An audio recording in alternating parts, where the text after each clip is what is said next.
Okay, so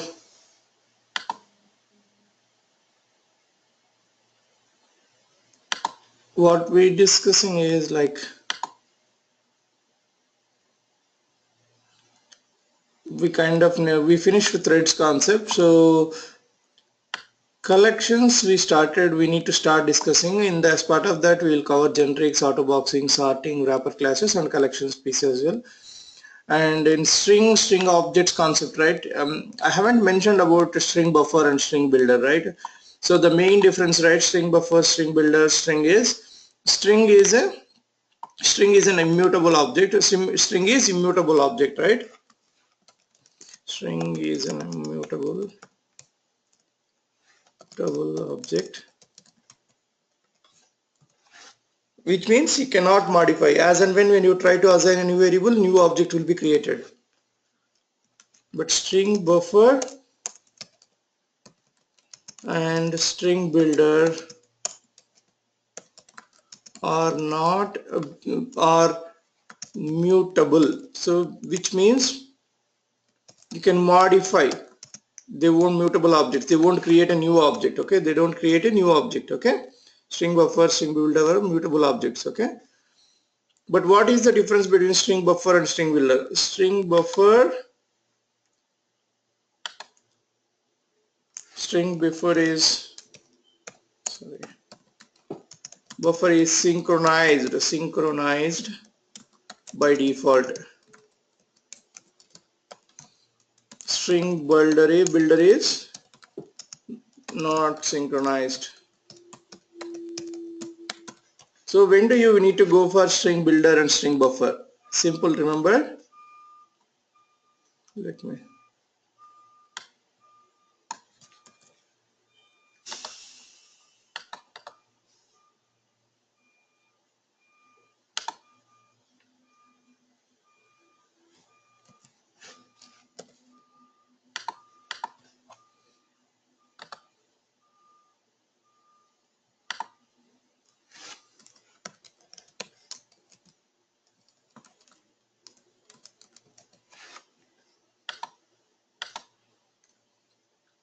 Whenever you're modifying an object, right? Whenever you are modifying a string multiple times, like if you say string name equal to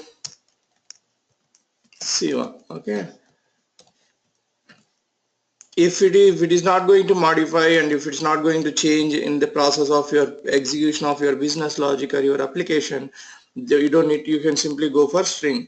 But as and when you keep changing like this, right, name equal to name plus Prasad, and then now name is Shiva Prasad, and then if name equal to name plus Coca, so it's like a Shiva Prasad Coca. So if you keep modifying here, like it's here, if you observe, its string is immutable, you cannot modify. What happens? First it creates name with Shiva, and when you try to create with Shiva Prasad, what happens is Shiva will disconnect it and Shiva Prasad will be new string will be created with Shiva Prasad and assign it to name. And again here Shiva Prasad Coca will be new string will be created and assigned it to name. So these two will be, this one and this one will become an orphan. Okay, come 2 minutes early. Okay, so in these kind of situations you can go for string builder and string buffer. Okay, so string builder, if you want to go for string builder, when do you choose string builder, when do you choose string buffer? If your application, if your concept around is going with string synchronize, I mean thread multi-threading environment, if your application running around multi-threaded environment, then you must choose string buffer, else go with string builder. Okay,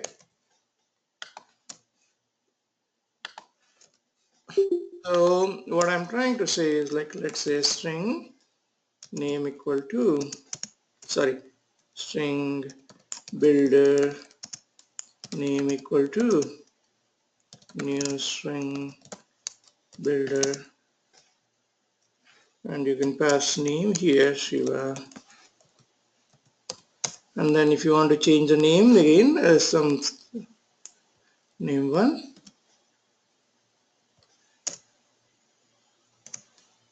name one dot append of, I'll say Prasad. Okay, that's it. So now the name is got. Now if you try to display here,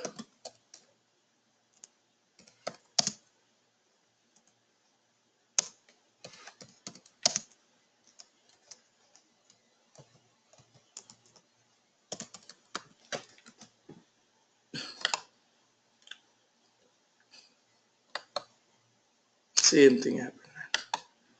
I don't know how to do this. Shouldn't it comes up? I don't know where it comes. This should at least 3 to 4 minutes over time.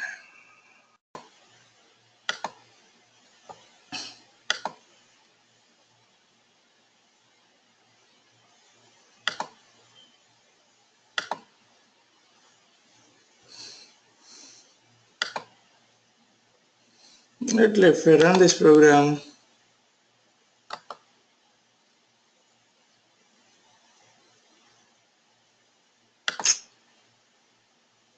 yeah. So Shiva Prasad, right? So if I can append something like this, same thing I can do here. It will change, like same string will be created, same string object will be replaced again. Okay, it's not like the string concept. Okay, and the string builder, when you do, when there is no multi-threading concepts, where there is no and you want the best performance and you are modifying the string object or string variable a lot, then you need to go for string buffer. Sorry, it's, yeah, this one is, sorry to confuse you, when there is no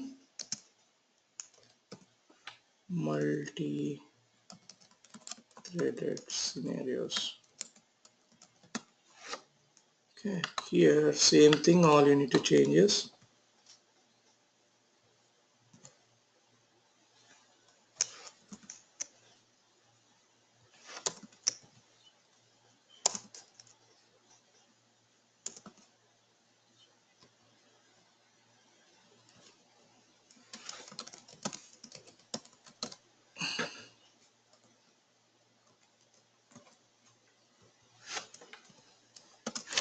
that's it. Okay, so in this case, string buffer, when you have multi-threaded scenario environment, you need to go for string buffer when you are modifying a string object a lot. Okay, you are modifying it, right? String object a lot, you are modifying it here. That's the reason we went for string buffer or string builder. How to choose between string buffer and string builder? String buffer, we need to choose in multi-threaded environment. String builder, when there is no multi-threaded scenarios and you want you are modifying your string object a lot, then you need to go for string builder. So in this slide, in terms of performance, which one is better? Obviously string builder, right? Because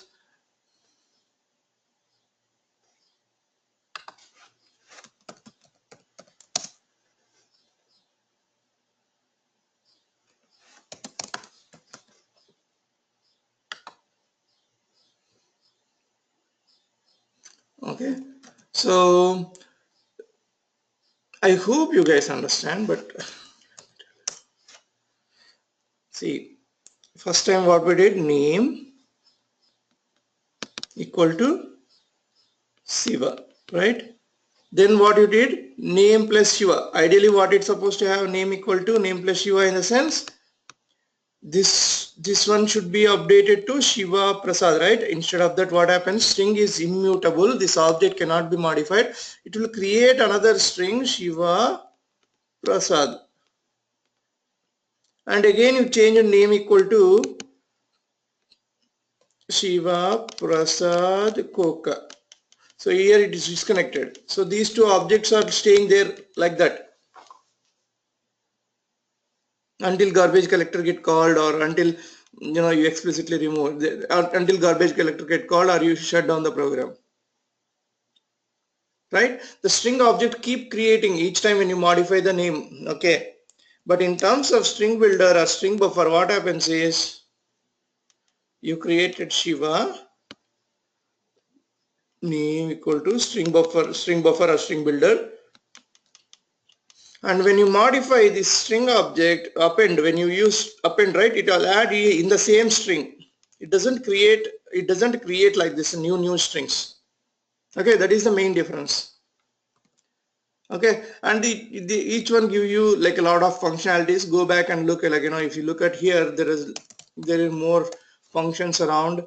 Append, different way of appends are there, and capacity, char, and code pointer, buffer. There are a bunch of functions will be there.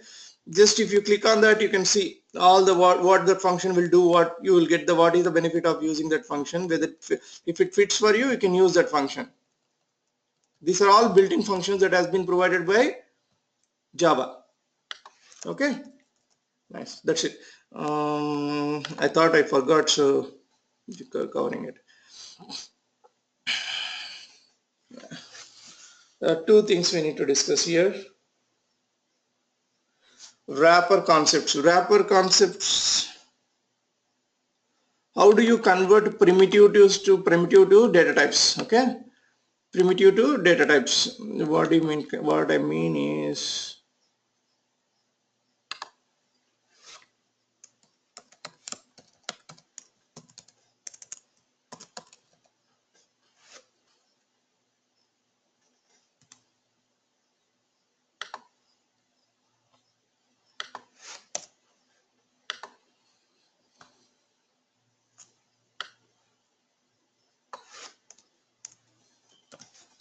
say basically, what is this? Like int a equal to 10. A is of type int, primitive data type, holding the value 10. Right? That's the meaning of that statement. One second.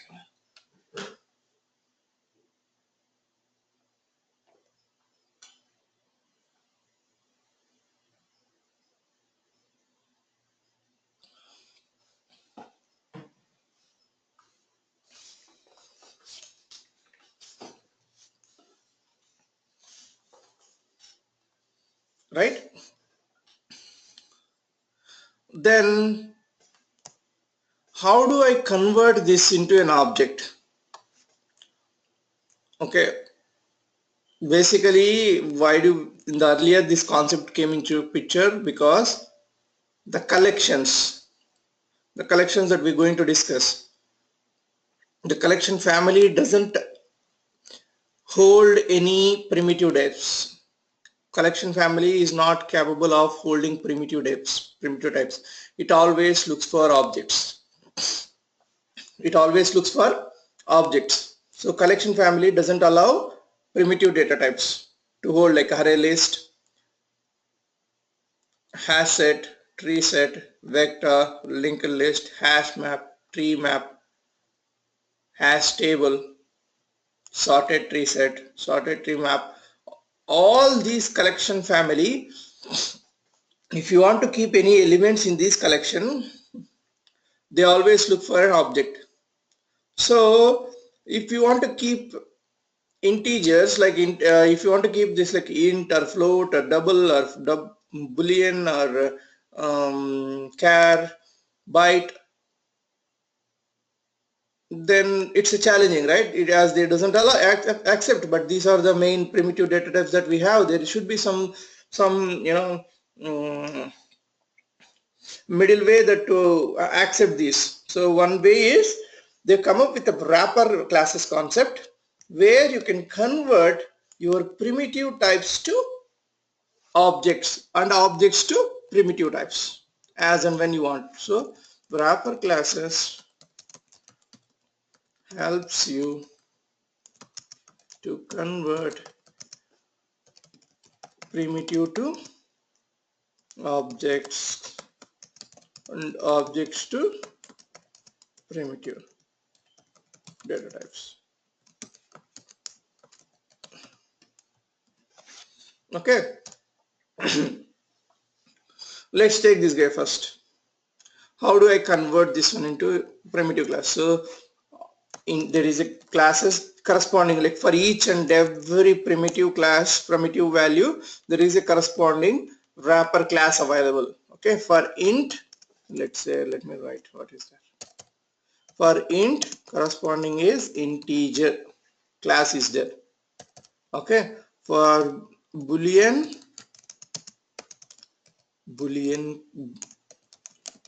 class is there. For float,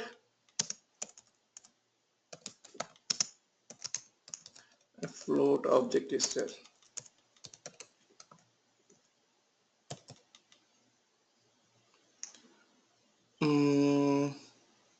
Long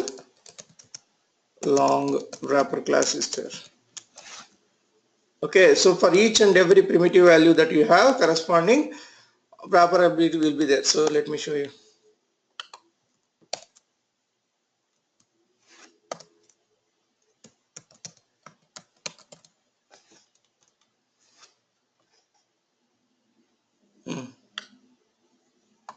Integer class, right? Long class. If you go all the way up, you can see boolean class, right? What they will do, what these classes will help you to convert your primitive data types into objects to primitive data types, right? Integer and object, right? It's now the class that we saw is an integer class which will create, which you can create an object, so you can convert into. So if you want to keep it in the collection, first you need to convert this into integer class and then keep it into the collections bucket, right? So one way to convert. Okay, bunch of ways you can try, but one way to convert is integer integer equal to new integer of, it will accept whatever the primitive variable that you have here. Okay, let me take another variable, int b equal to 20. Okay, next one. So what, this is one way to convert.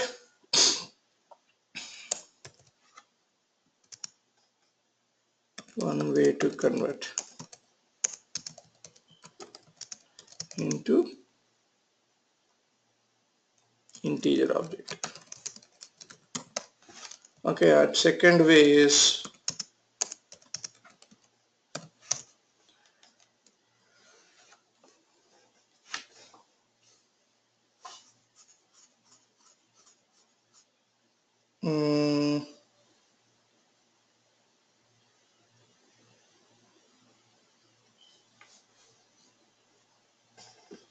let's say integer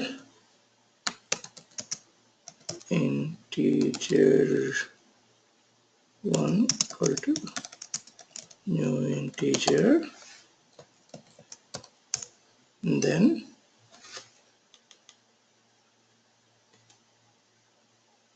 the constructor is not allowed. Okay, this one, let's say this one, integer dot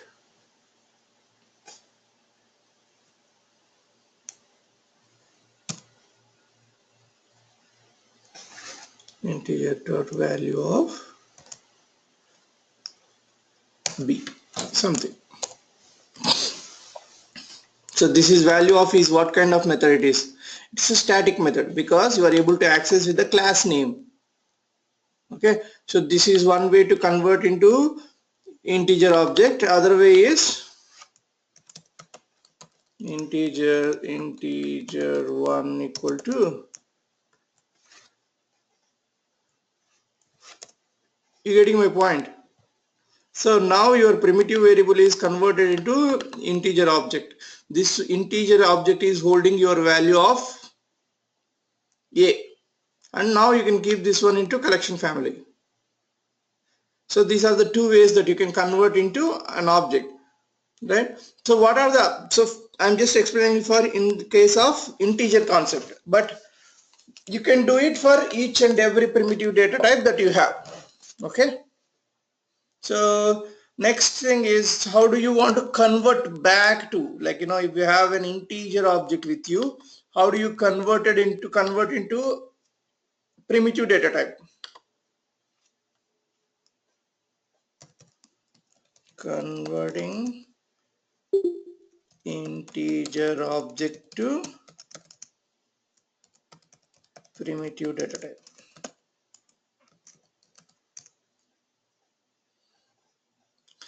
Converting integer object to primitive data type, how do you do that? There are two different ways you can do. Give me 1 second.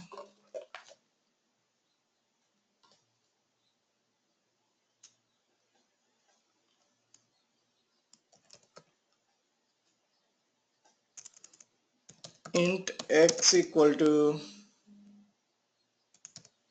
integer dot int value.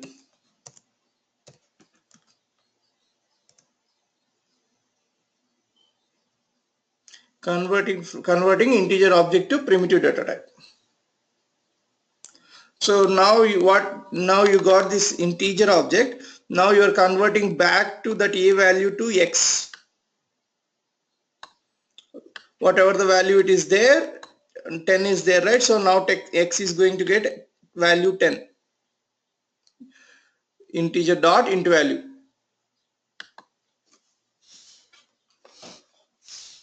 Okay, makes sense. So that is, what you called converting from object to primitive, primitive to object. There are different methods available. You just go back and check like what and all will. So all you need to understand is, let's say, integer object. So there are different values. So what last one read, this int is the return type of this method. Int value method return type is int. Okay, if you go to that method, you can understand. So this is the method. So it will return int.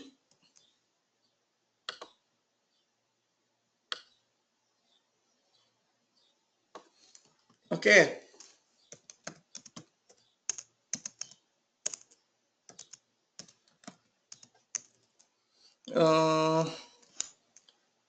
What else we forgot?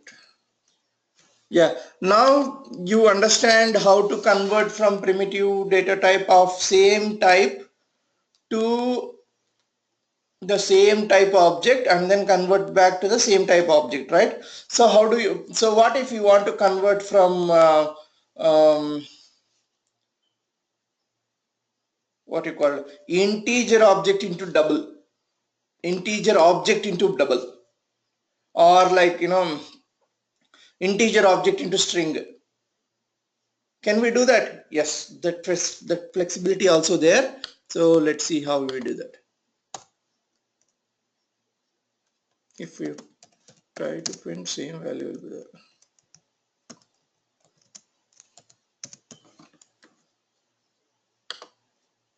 X is 10.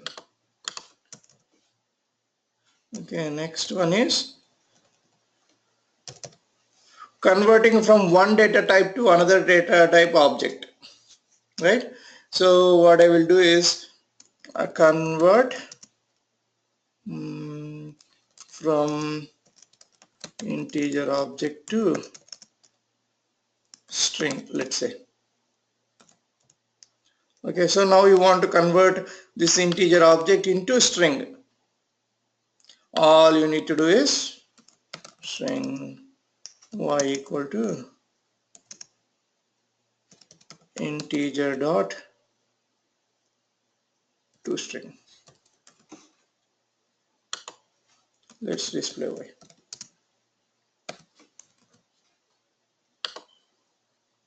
10. how come yes number is converted into string, right? You may have the doubt. So all simple logic, right? A equal to 10, its a value is 10, but if you say A equal to, this is A is a of type string which is holding the 10. It is not exactly 10 value, it's a string, right? So that's what its conversion, that's what conversion is happened here. And same thing you can do, like double d equal to integer dot double value. If you try to display d 10.0, so 10 has been converted into double, so it becomes appended 0.0, right? Makes sense.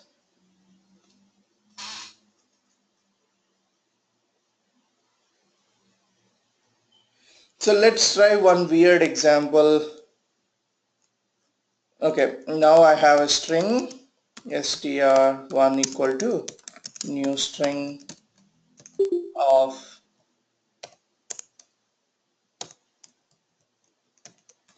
1 2 3. Okay, now you want to convert this string into uh, a real string value, the actual value. Okay, so how can you do that? First you need to integer real int equal to new integer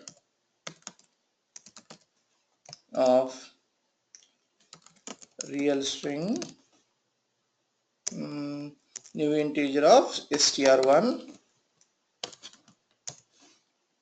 Okay, so now you can say, you can print like this value, right? sys even if you print real int also works, like or else uh,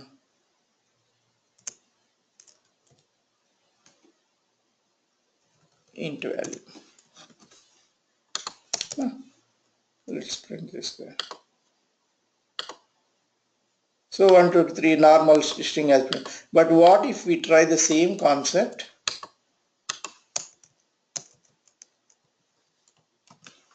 But str2 a b c d.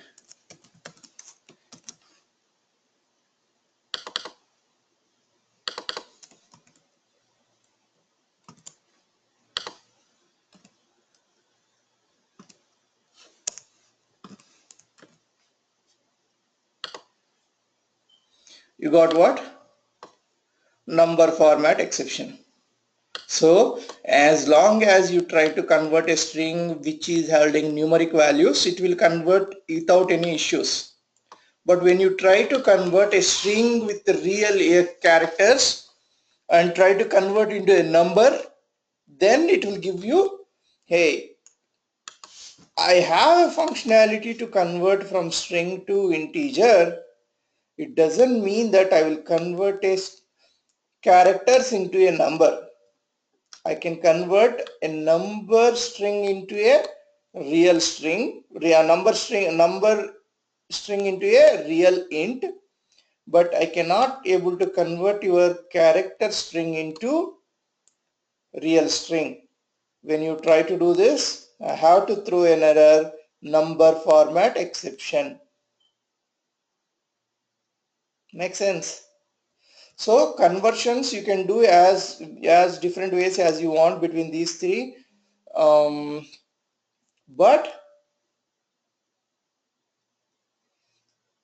you cannot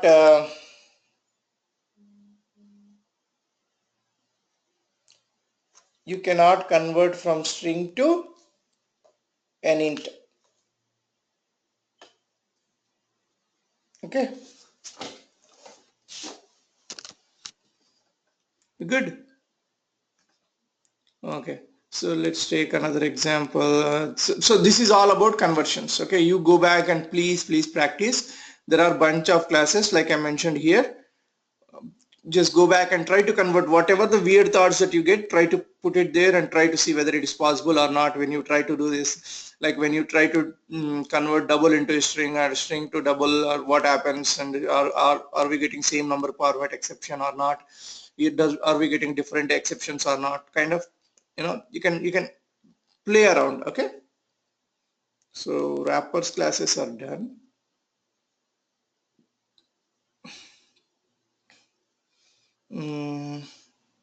Generics. Generics I can explain you simple way.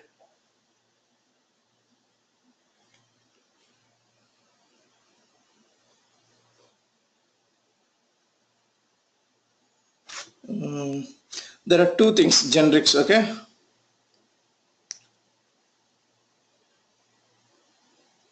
let me open the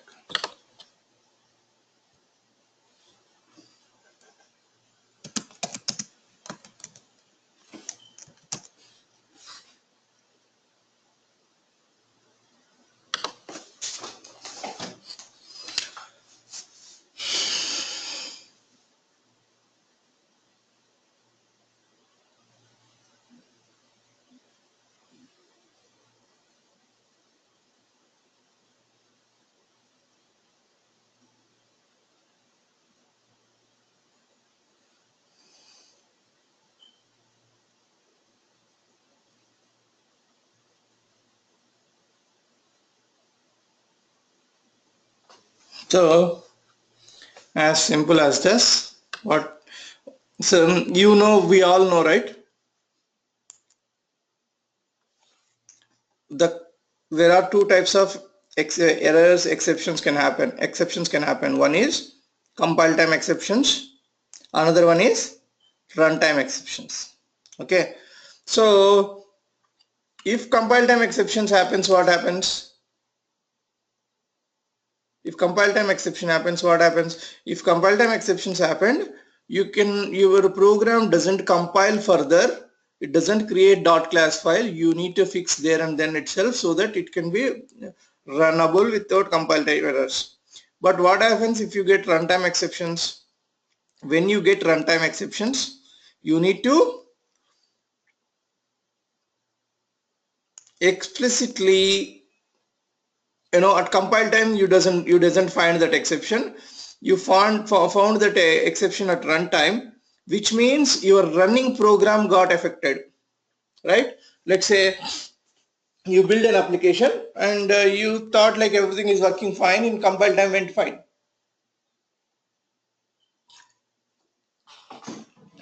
For some reason I'm not feeling well.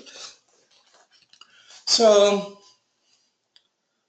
now your application got deployed into production and everybody started using it, and everybody is getting errors, getting exceptions. What does it mean? Your application is getting a lot of runtime exceptions, which means you are creating a bad impression to your customers. Runtime exceptions are very problematic. Okay, with the Genrics, the concept of Genrics, what it does is that there are very interesting and very huge topic. This one I'm not going to cover too much, but it is going to play very important role going forward with the new technologies that are coming in. Everybody is adopting Genrics. Okay, that's keep in mind. What it does is, first and foremost thing, it will try to help you to convert your runtime errors into a compile time errors. Runtime errors into a compile time errors. That is one way of saying Genrics. Okay, so Genrics will help you to reduce runtime errors and they try to convert into compile time errors. Where if you ask me an example, in the collections earlier in Java 6 or Java 5 earlier, when you are initializing, when you are declaring your array list, when you are declaring an array list, you don't need to mention what kind of array list it is going to be. Is it an array list of string, or is it an array list of integers? Is it an array list of student objects? Is it an array list of employee objects?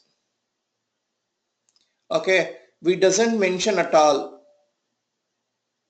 What happens is when you declare like that without letting the system know what kind of array it is going to be, it will keep accepting different kind of objects. Okay, so in the first place you kept it as a string, and the second place you kept it as an integer, in third place you kept it as a double.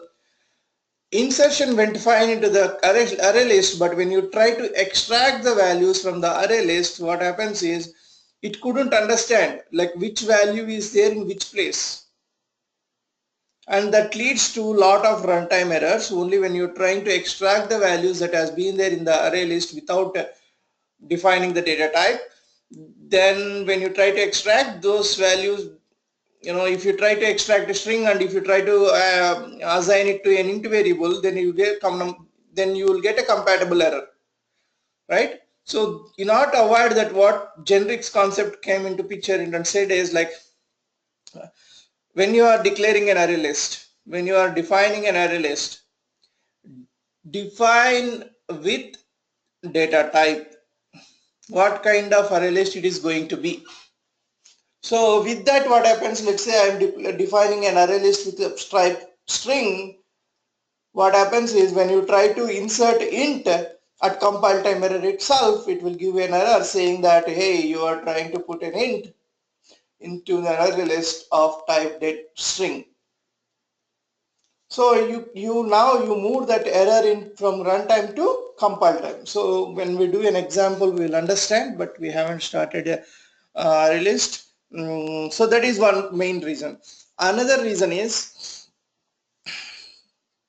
the name itself, generics. So which is going to be more generic, like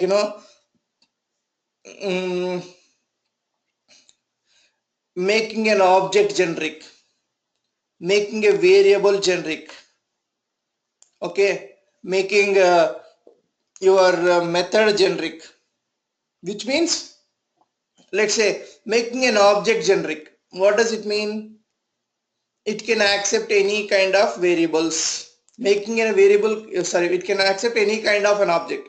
See, when you, what I'm trying to say, so when you have a student object, right, when you create a student class and you define some variables inside and you define some methods inside, and if you try to, when you try to create an object, you always create a student objects, and you get an access to whatever the values that has been there in the student class. What if somebody like some other college student came, whether that accepts or not, it will give you an error because you doesn't belong to that college or not, whatever the reason, right? So with generics, what we can do is any object can be holding any value, any kind of object, like a general object which can hold student, which can hold employee, which can hold what you call hospital staff, which can hold anything, what you call admin staff, whatever you want. So Genrics will help you to play in that direction as well. So let's do one example. I'll quickly show you one example you can understand quickly, easily.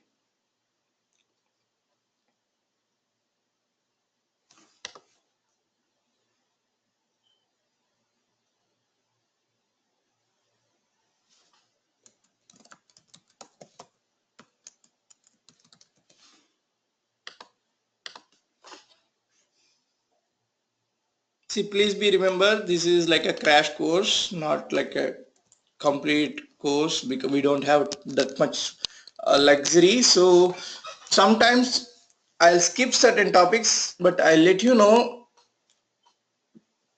at least the basics, so that you can, when you go back and read it, you'll start learning easily. Okay, I'll say class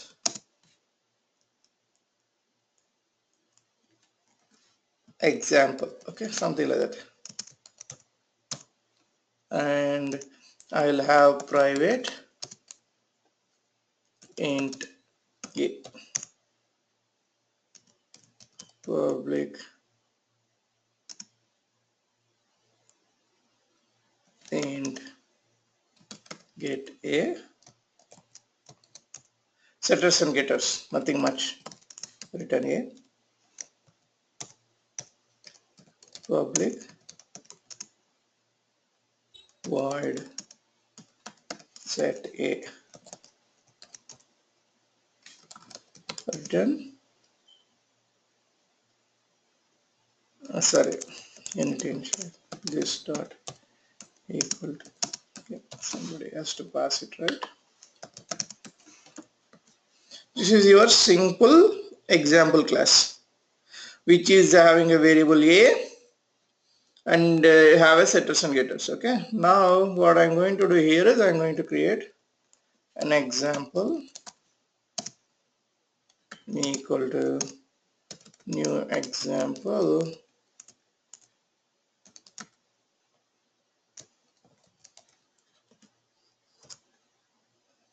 e dot set a, let's say 20, and what I will do here, dot println.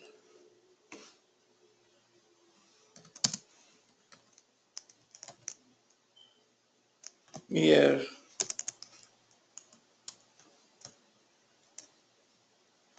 value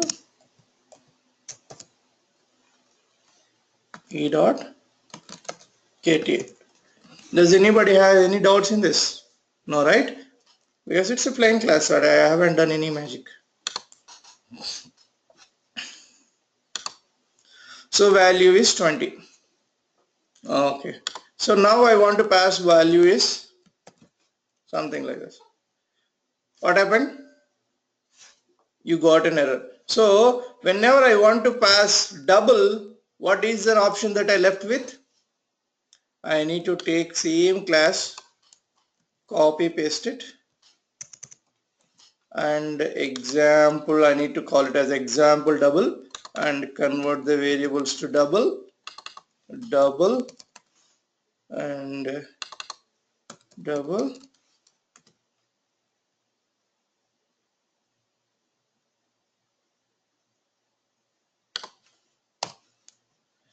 Okay, now I have example double. So now I can create here example double ed equal to new example double, and then ed dot set double 20.2404, and then I'll ask this guy to display it.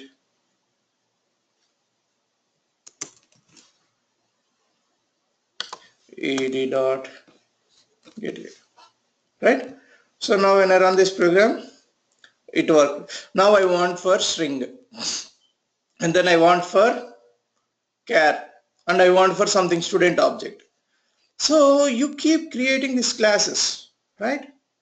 Instead of that, what if I can make this class more generic, such a way it can accept any kind of data type and it can return any type of data type. That is all about generics. Okay, how do we convert this class into a generic class? Let me show you. Just copy pasting, and I'll keep them as is. I'll call it as gen example. Okay, all I'm going to say is using the diamond brackets type T. Okay, any type. Okay, first time is it says any type, it can accept generic example will take any type. Nice. And then inside I will say A is of any type. A is of any type. So get A will return any type.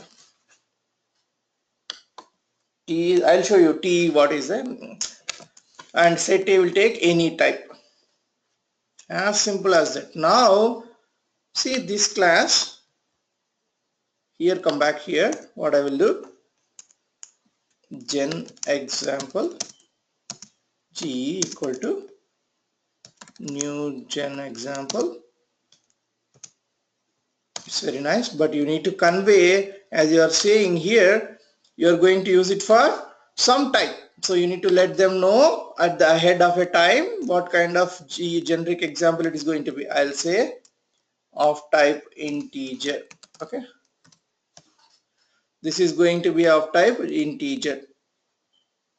Okay, you just need to have what you call empty diamond brackets. Okay, that's the syntax.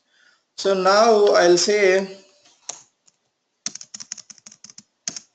g dot set a 20.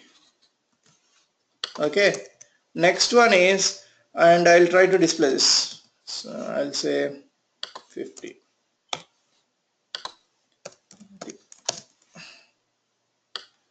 Copy paste it.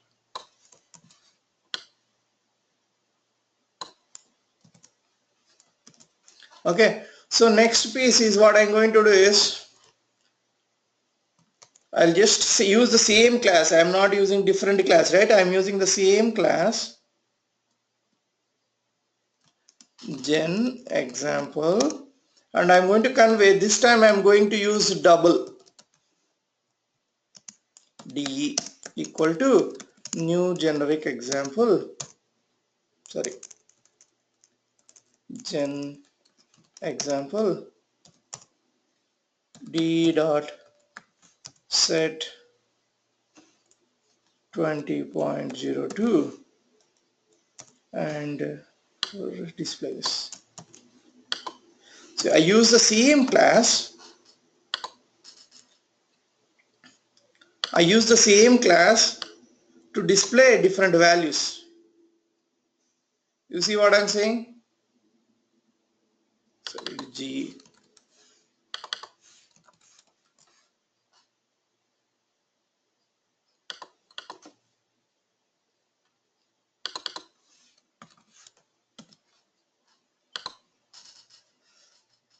YD.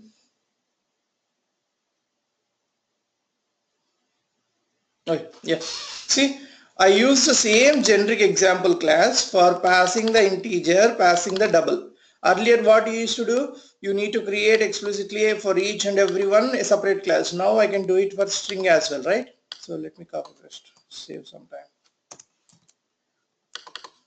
Is of type string. You need to pass string and yes, string example.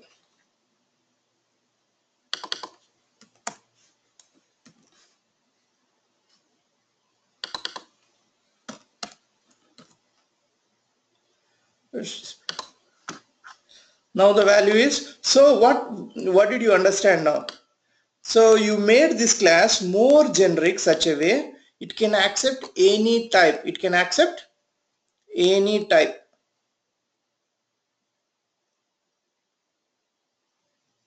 Make sense? Agreed with me? So what if you want to store the class? Let me try. I don't know. I'll just try. Okay, student.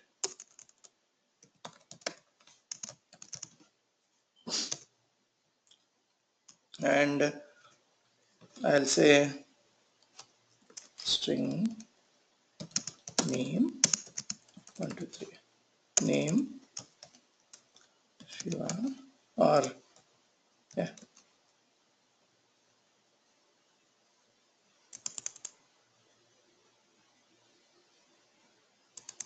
Should we need to define the data type? Yep, that is the way you can distinguish, and that is the way you can make sure this whatever the object that you are creating is of specific type. So if you don't define, then you assume to go with a string, but you try to put double, then it gives runtime error. To avoid that, while defining, while declaring itself, you must provide the data type that you're going to use. Okay, so let's say string name, and then use setters and getters, save some time.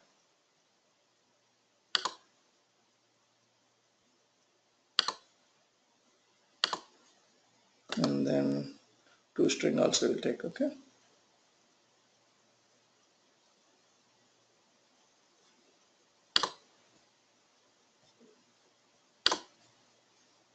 then we'll take one more, int roll number.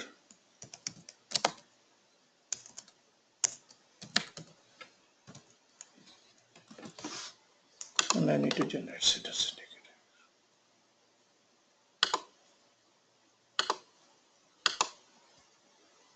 Okay, so now you want to keep that student object also here. So what you can do, first create a student object, student s1 equal to new student,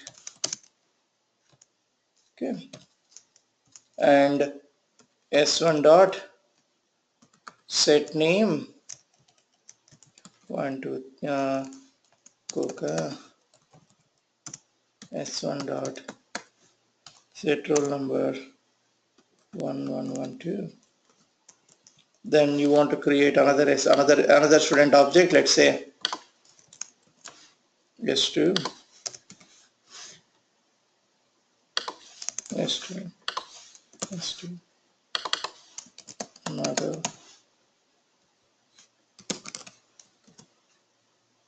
Okay, now you got two students object.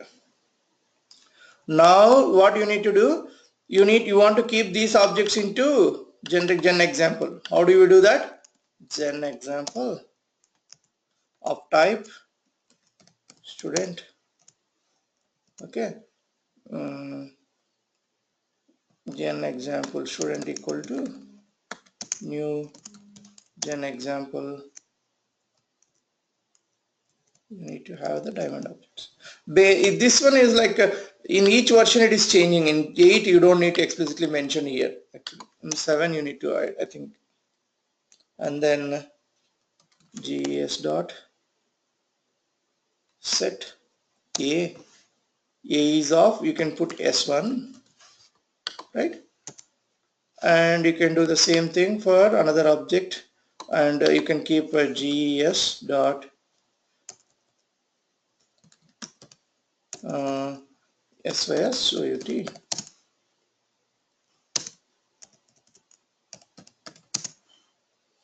Now display s1. See, student name Coca. So you can keep whatever the type that you want. Okay, so in that lines, this is the complete, lot of concept is there, too much concept is there. If I can spend this time, it takes like at least 10 days to cover only Genrics. But I don't want to get into, I want to give you the basic idea how the Genrics works. And so there are different types, like T type and generic methods. How do you want to make a method as a generic, and raw types. And here we have a generic types, this one, yeah. See, T is for type, N is for number, V is for value, type parameter name convention, E is an element. Okay, these are all the different concepts. Just focus on this page. Yeah, I'll email you. I mean, you can get it online as what is there. Just type Genrics and go into docs, but I'll reply. So, yep, that's all about Genrics. And I thought of continuing 2 hours, but looks like I don't have energy. I will let you know by 5 or 6 o'clock if I can take a class in the night, 8 o'clock. Otherwise, yeah, Naveen, I forgot to upload. I actually converted a lot of videos, so all are converted now. I need to upload at least 4 classes. I'll upload today. Okay. Yep. My humble request is take this as an opportunity. Go back and look Genrics, try to understand, do as much as it. So you don't need to look all different websites. Okay, all you need to do is just go to the docs. This will be the source for anyone to write anything. Even for me, before running the class, before coming to the class, I'll just go to the docs and try to understand. If there is some examples I need to practice, I'll practice and then come back to the class. Right? Just so try to learn as much as you can for the Genrics, because nowadays I also don't, honestly I'm saying, I also don't know each and every piece in this, but as I built that common sense with my experience, I can easily adopt anything that new thing comes. But for you, it's a challenging, so it's always good to practice each and every piece. Okay. Now imagine, right? You want to go as in 5 years or 7 years. Then imagine, think in the lines like, you how much hard work you need to build within these 6 months to have that 5 years in your hand. How much practice you need to done, right? Keep that in mind. Okay. Thanks, guys. Yeah, I'll check Said and I'll update. I meant to update that sheet. Okay. Thanks, guys.